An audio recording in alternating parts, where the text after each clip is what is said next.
सभी सम्मान पूर्वक खड़े हो जाइए। कोर्ट की कार्रवाई प्रारंभ होने वाली है।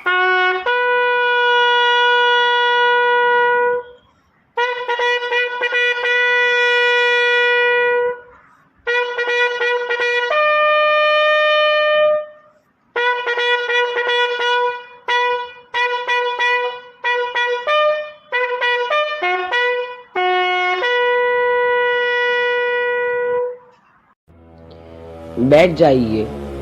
कोर्ट की कार्यवाही प्रारंभ हो। मामला संख्या 108। अभियुक्त भारत माता कोर्ट में हाजिर हो।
अभियोजन पक्ष अपना पक्ष प्रस्तुत करे। माननीय न्यायालय, आज मैं किसी व्यक्ति पर नहीं, एक विचार पर प्रश्न उठाने आया हूं। यदि कोई सभ्यता स्वयं को महान कहती है तो उसे प्रश्नों का भय नहीं होना चाहिए, और यदि वह वास्तव में महान है तो उनके पर इस प्रश्नों का उत्तर भी अवश्य होंगे। अतः मैं न्यायालय से भारत माता से प्रश्न पूछने की अनुमति चाहता हूं। अनुमति है। भारत माता, मेरा पहला आरोप है, धर्म ने भारत को जोड़ा कम और बांटा अधिक है। इतिहास में धर्म के नाम पर संघर्ष हुए, समाज बटा, और आज भी धर्म के नाम पर लोग एक दूसरे के विरुद्ध खड़े दिखाई देते हैं। क्या ऐसी स्थिति में धर्म को भारत माता की सबसे बड़ी शक्ति कहा जा सकता है? ऑब्जेक्शन माय लॉर्ड, इस प्रश्न का उत्तर भारत माता स्वयं नहीं देंगे। मैं कोर्ट से अनुमति चाहता हूं कि अपने पहले गवाह को प्रस्तुत करूं। अनुमति है। गवाह स्वामी विवेकानंद कोर्ट में हाजिर हो। नमस्ते विराजाय विवेकानंद सूरय सच्चित सुख स्वरूपाय स्वामिने तापहारी। नमस्ते विराजाय विवेकानंद सूरय सच्चित सुख स्वरूपाय स्वामिने तापहारी। ओम जननी जन्मभूमिश्च जननी जन्मभूमिश्च स्वर्गादपि गरीयसी स्वर्गादपि गरीयसी। जननी जननी जननी जन्मभूमिश्च।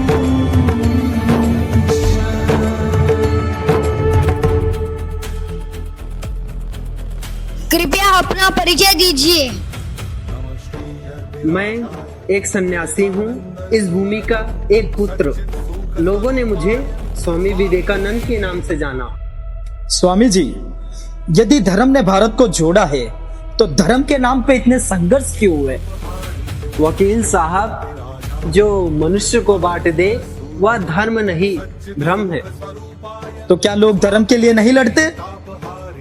लोग धर्म के लिए नहीं लड़ते, वे धर्म की अपनी अपनी समझ के लिए लड़ते हैं। तो फिर धर्म क्या है? आप तो अपना धर्म हर दिन निभाते हैं वकील साहब। वो कैसे? बताइए, जल का धर्म क्या है? प्यास बुझाना। और अग्नि का? उष्मा देना, जलना। पिता का धर्म, अपने बच्चे की रक्षा करना। शिक्षक का, ज्ञान देना। और आपका? सत्य को न्यायालय के समक्ष रखना। यही धर्म है। धर्म किसी संप्रदाय का नाम नहीं, अपने कर्तव्य को निभाने का नाम। तो बताइए, इनमें से कौन सा धर्म क्या किसी को बांटता है? तो फिर लोग धर्म के नाम पे लड़ते क्यों हैं? क्योंकि उन्होंने धर्म को समझा ही नहीं। धर्म मनुष्य को किसी दूसरे पर विजय पाना नहीं सिखाता। धर्म तो अपनी कमजोरियों पर विजय पाना सिखाता है। जैसे भगवत गीता में भगवान कृष्ण अर्जुन को सिखाते हैं कि उसका धर्म सत्य के लिए लड़ना है। उसका धर्म अपने अनियंत्रित मन को नियंत्रण में लाना है। उसका धर्म है कि जब सत्य और असत्य में से किसी एक को चुनने की बारी आए तो वह सत्य को चुने, फिर भले ही असत्य के पक्ष में उसके अपने ही लोग क्यों न खड़े हो। तो बताइए, इस धर्म का पालन करने से आपस में लड़ाई या भेदभाव कैसे हो सकता है? तो समस्या धर्म में नहीं, धर्म की अधूरी समझ में है। बिल्कुल। जिस दिन हम धर्म का अर्थ समझ लेंगे, उस दिन हम धर्म के नाम पर नहीं, धर्म के अनुसार जीना शुरू कर देंगे। धन्यवाद स्वामी जी। नमस्ते विराजाय विवेकानंद सूरये सच्चित सुख स्वरूपाय स्वामिने तापहारी। नमस्ते विराजाय विवेकानंद सूरये। दूसरी गवाह रानी लक्ष्मीबाई कोर्ट में हाजिर हो।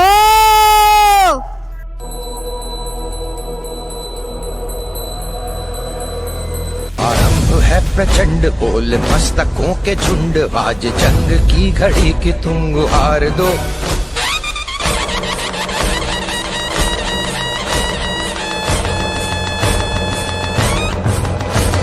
आरंभ है प्रचंड, बोल मस्तकों के झुंड, आज जंग की घड़ी की तुम गुहार दो।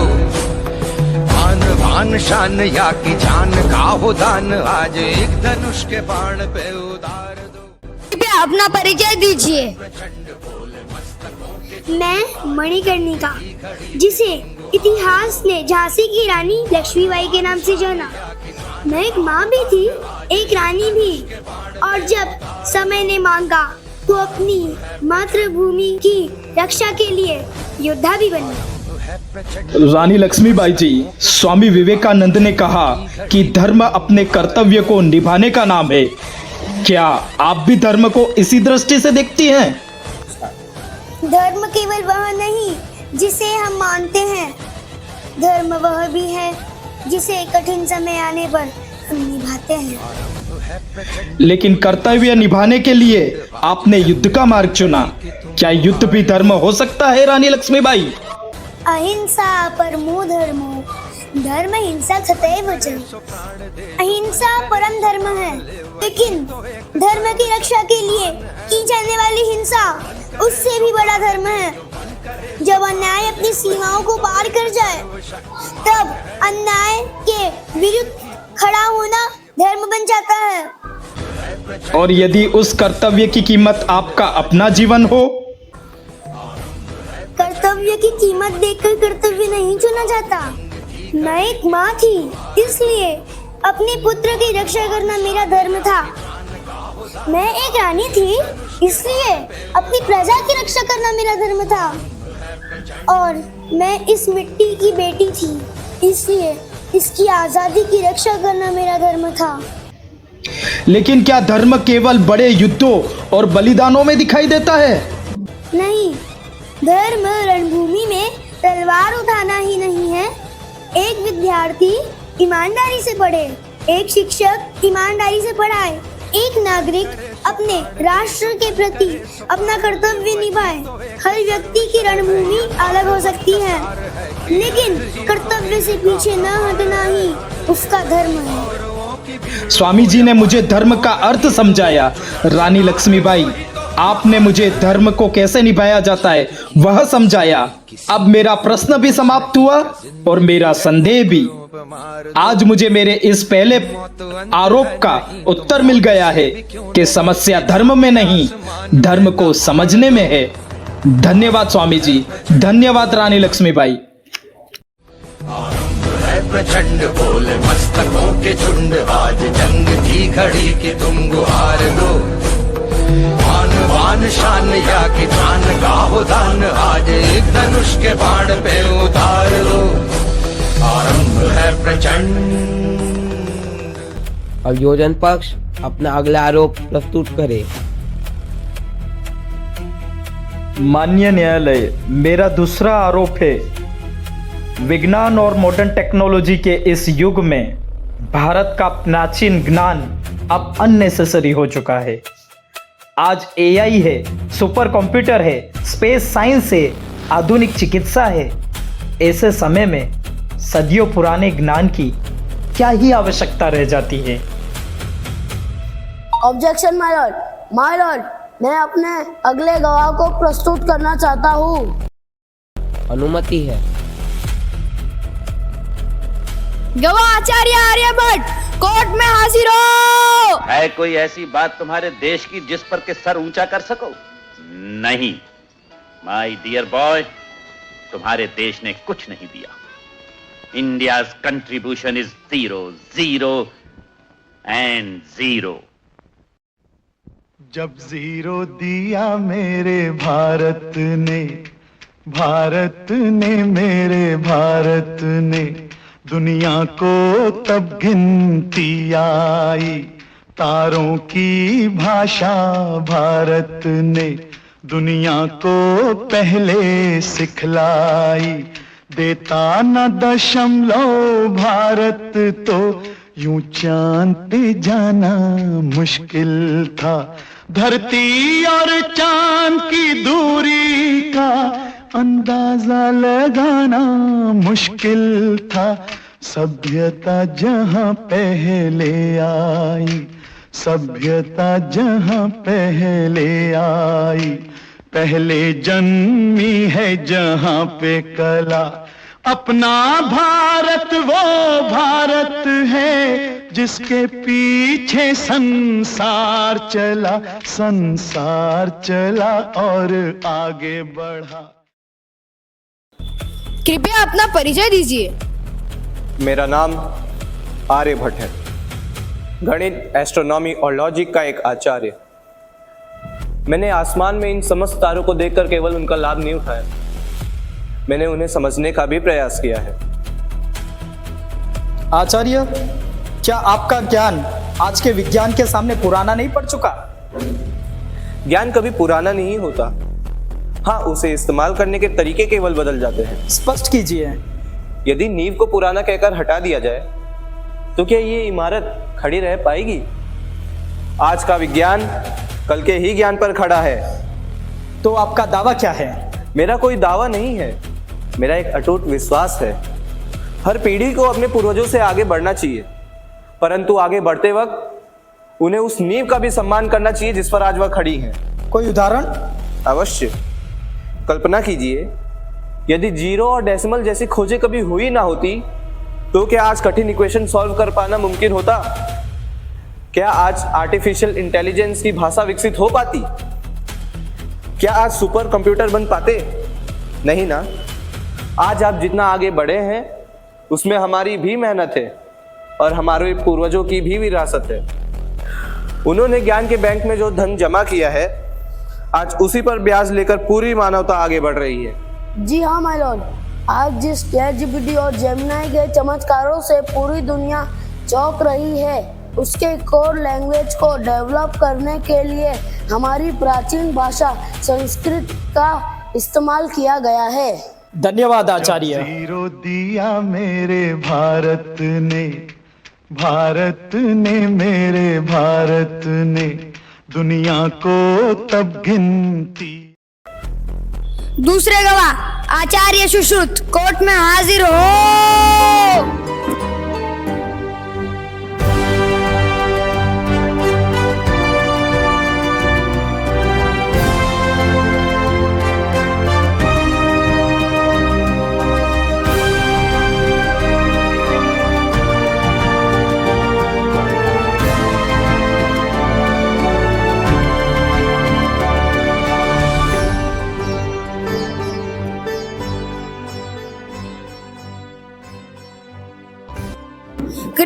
अपना परिचय दीजिए। मैं सुश्रुत हूँ। आयुर्विज्ञान और सर्जरी का मैंने ही इस दुनिया में जन्म लिया। जीवन भर मेरा प्रयास केवल रोग का उपचार करना नहीं था, बल्कि पीड़ा को कम करना था। महर्षि, आज रोबोटिक सर्जरी है, आधुनिक अस्पताल है, फिर आपके ज्ञान का क्या ही महत्व रह जाता है? औजार बदलते हैं, लेकिन उपचार का उद्देश्य कभी नहीं बदलता। स्पष्ट कीजिए। एक सर्जन के हाथ में चाकू हो या रोबोट, निर्णय मशीन नहीं लेती, निर्णय ज्ञान लेता है। तो आपका कहना है कि प्राचीन ज्ञान आज भी जीवित है? ज्ञान कभी पुराना नहीं होता। परेशानी तब होती है जब हम उसका उपयोग करना छोड़ देते हैं। तो प्राचीन और आधुनिक ज्ञान में क्या अंतर है? प्राचीन ज्ञान जड़ है, आधुनिक विज्ञान उसकी नई शाखाएं है, नए फल है। यदि आप इस पेड़ की जड़ को काटकर अलग कर देंगे तो पूरा वृक्ष ही मर जाएगा। धन्यवाद आप दोनों का। आज ये स्पष्ट हो गया, विज्ञान नया हो सकता है, लेकिन ज्ञान कभी पुराना नहीं होता। धन्यवाद आचार्य।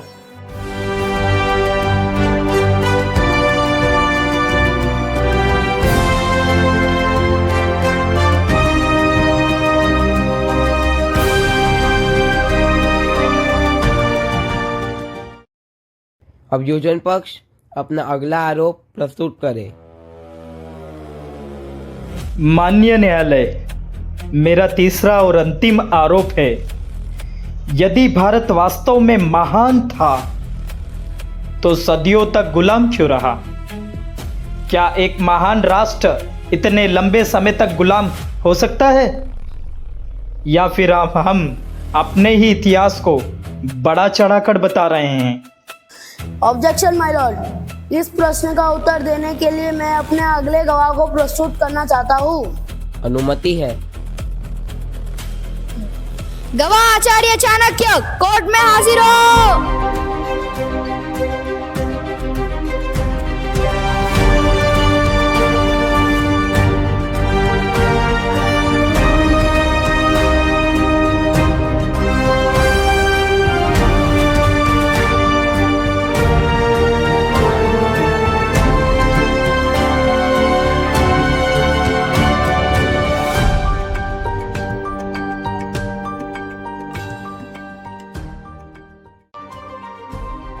कृपया अपना परिचय दीजिए। मैं विष्णुगुप्त हूँ। लोग मुझे चाणक्य के नाम से जानते हैं। मैंने जीवन में केवल एक बात सीखी है, राष्ट्र केवल सीमाओं से नहीं, चरित्र से सुरक्षित रहता है।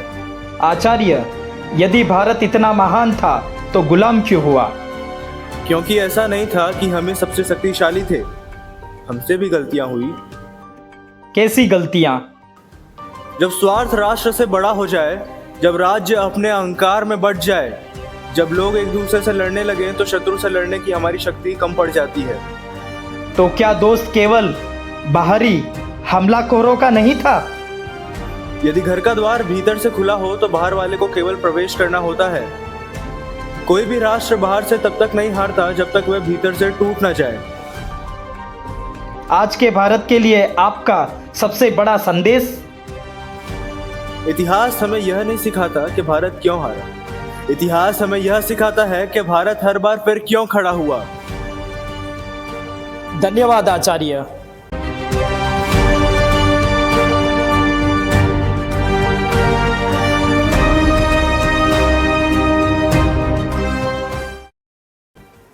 दूसरे गवाह छत्रपति शिवाजी महाराज कोर्ट में हाजिर हो। इंद्रजिमी जंब पर राघवसु अंब पर रावण सगंब पर रघुकुल राज है। कौन बारी बाह पर शंभुरति नाह पर जो सहस बाह पर राम द्विजराज है।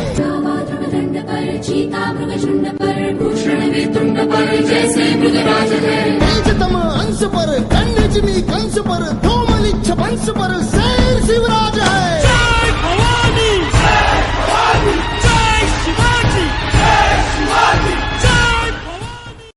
महाराज कृपया अपना परिचय दीजिए। मैं शिवाजी राजे भोसले। प्रजा ने मुझे छत्रपति शिवाजी महाराज कहा। मैंने तलवार इसलिए नहीं उठाई कि मैं प्रजा पर शासन कर सकूं। मैंने तलवार इसलिए उठाई कि मैं अपनी मातृभूमि में सिर उठाकर जी सकूं। महाराज, यदि भारत सदियों तक गुलाम था तो क्या उसकी महानता समाप्त नहीं हो गई थी? गुलामी किसी राष्ट्र की पहचान नहीं होती, वह केवल उस राष्ट्र की परीक्षा होती है। पहचान यह होती है कि फिर वह खड़ा हुआ या नहीं। इतने शक्तिशाली शत्रुओं के सामने आपको विश्वास कहां से मिला? विश्वास तलवार में नहीं था, विश्वास उस मिट्टी में था जो हर पीढ़ी में नए नए वीर पैदा करती है। और यदि आज का युवा निराश हो जाए तो? जिस दिन किसी राष्ट्र का युवा यह मान ले कि अब कुछ नहीं हो सकता, उसी दिन वह राष्ट्र सचमुच में हार जाता है। हमने तो सबसे अंधेरी रातों में स्वराज का सूर्योदय देखा था। महाराज, आज समझ आया, महान राष्ट्र वह नहीं जो कभी गिरा ही नहीं, महान राष्ट्र वह है जो हर बार गिरकर और अधिक ऊंचा उठकर खड़ा हुआ। धन्यवाद महाराज। जय भवानी।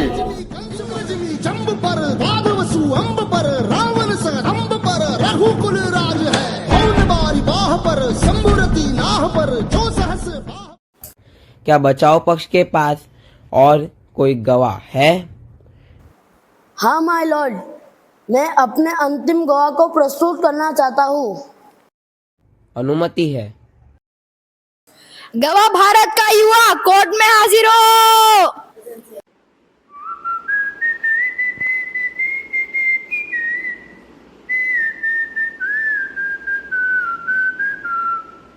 मेरा मुल्क मेरा देश मेरा ये वतन, शांति का उन्नति का प्यार का चमन, इसके वास्ते निसार है मेरा तन मेरा मन।